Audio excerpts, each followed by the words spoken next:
What scam is so normalized that people don't even notice? Fake reviews. They are everywhere now. I don't even trust Reddit or YouTube comments sometimes because I wouldn't be surprised if there's company plants commenting about how great their product is. Upvote farm bots are all over Reddit. Trending isn't real. Let that sink in.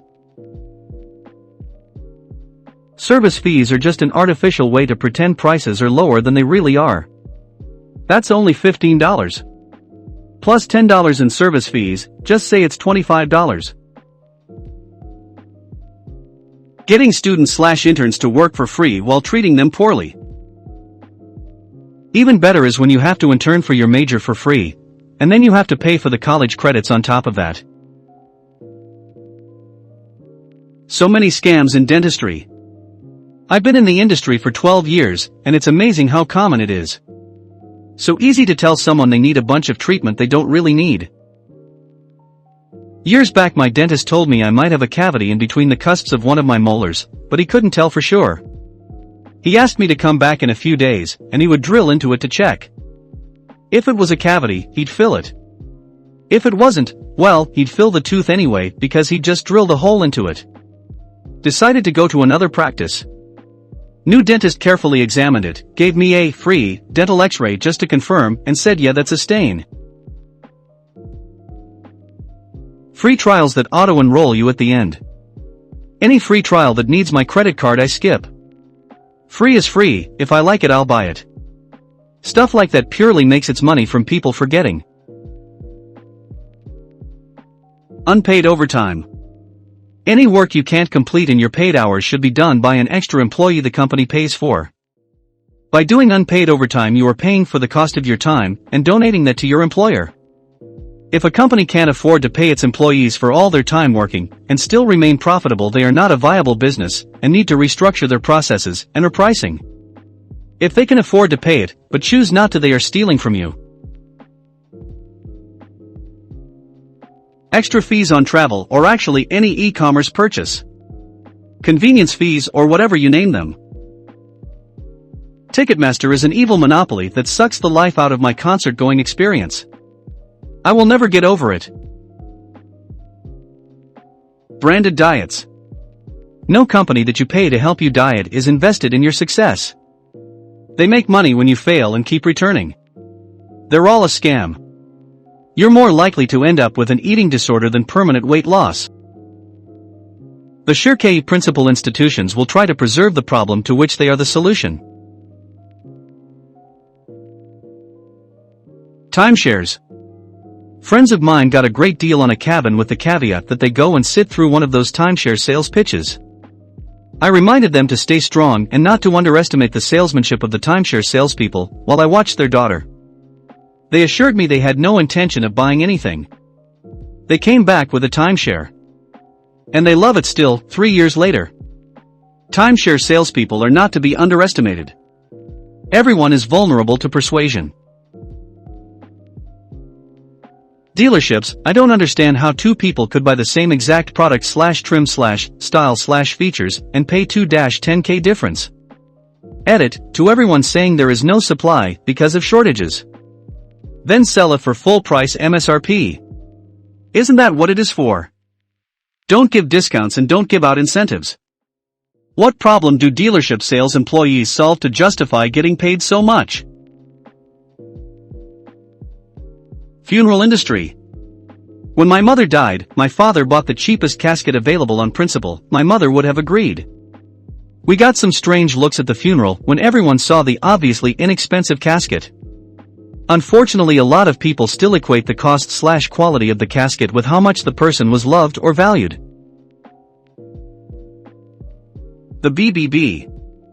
It's a private company that had a ridiculously successful marketing campaign in the 80s and 90s and somehow got people to believe that they are government affiliated and have power over companies. Similar deceptive practices to Yelp. Wait, they're not government affiliated? They aren't government affiliated, but they are a non-profit. They seem to have fallen victim to what many non-profits fall victim to, and that is needing to raise funds to keep afloat and eventually start only caring about money. This made BBB focus more on feeding off the fees paid by companies for accreditation rather than actually keep their original mission. In my opinion, the idea of a non-profit keeping the public informed about the shorty business practices of corporations is a great idea. The government won't do it, so it makes sense for a non-government non-profit to do it. It just needs to be sustainable and not become some sort of soulless money-making scheme. Black Friday. Amazon is the worst about this. Whenever they advertise what discount you're getting for an item, it's always from the MSRP. For example, a product could be $100 that they sell for $80 throughout the year, but on Prime Day or Black Friday they'll list it at $70 and claim a 30% discount. When in doubt with Amazon, check camel.com for the history of a product's price. The fact existing customers aren't automatically moved to better deals once their contract ends. They hope you won't switch and pay the premium. This is why I left my first apartment complex after a year. They wanted to raise my rent $120 a month. When I told them I would not be renewing, they listed my apartment for the same monthly rate I had been paying all along. Anchor pricing. When you buy something expensive, you may notice that the highest prices are the ones you see first. Featured cars on a dealer website are the expensive ones. 3 laptop SKUs, but the most expensive version's price is the most prominent one. Regular old highballing during a sales pitch. Whatever the number represents, it's designed to make you think the version they expect you to buy is reasonably priced. The fact that someone cut a chicken wing in half and managed to convince everyone it was 2 wings. Technically into thirds, and you don't even get that other third. I imagine some people out there like to at least know on that or something. That news stations can lie to you as long as they classify it as entertainment. Your Honor, obviously no one could or should take my client seriously with the incredible wholly fictional nonsense he spouts, so we plead not guilty. Case dismissed. Fast fashion. The reason why your clothes don't look good after you start wearing them is because they were meant to break/fade after the first wash. So you can keep buying more and more. H&M's quality has plummeted, but you can make fast fashion clothes like theirs last longer by washing and drying them on delicate mode. Cars are getting harder and harder to self-repair so someone else can get paid to fix the issue. Also, electronics that have screws that the average person doesn't have the tool to open it to try and repair it themselves.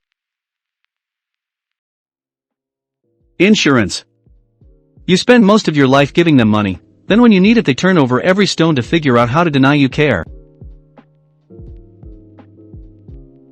Social media influencer who get away with endorsing horrible products. Try the Raycon E25S. They only make your ears bleed a little. Eric wouldn't lie to me, would he? Car dealerships. Why the frick is there an entire industry dedicated to forcing you to overpay for a product and finance it with a high-interest loan? It should be direct from manufacturers to customers. Foam. So many cleaning products contain ingredients only to increase the amount of foam. People think foam means a better product. Your toothpaste doesn't need a foaming agent. Your dishwashing liquid doesn't either. We've been trained by marketing experts to believe in the power of foam, but a large part of it is a big lie. Okay, but consider, it's more time. Advertising is freaking everywhere. It takes up your thoughts, it's placed in your face, every site has a pop-up. It's flashy, planned manipulation. It's to the point where the available advertising space has been so crammed your attention is being bought and sold in the markets. It's time to start charging. We'll be forced to wear blockout glasses and earphones just so we can filter what we're exposed to. In the year 2525. Credit scores.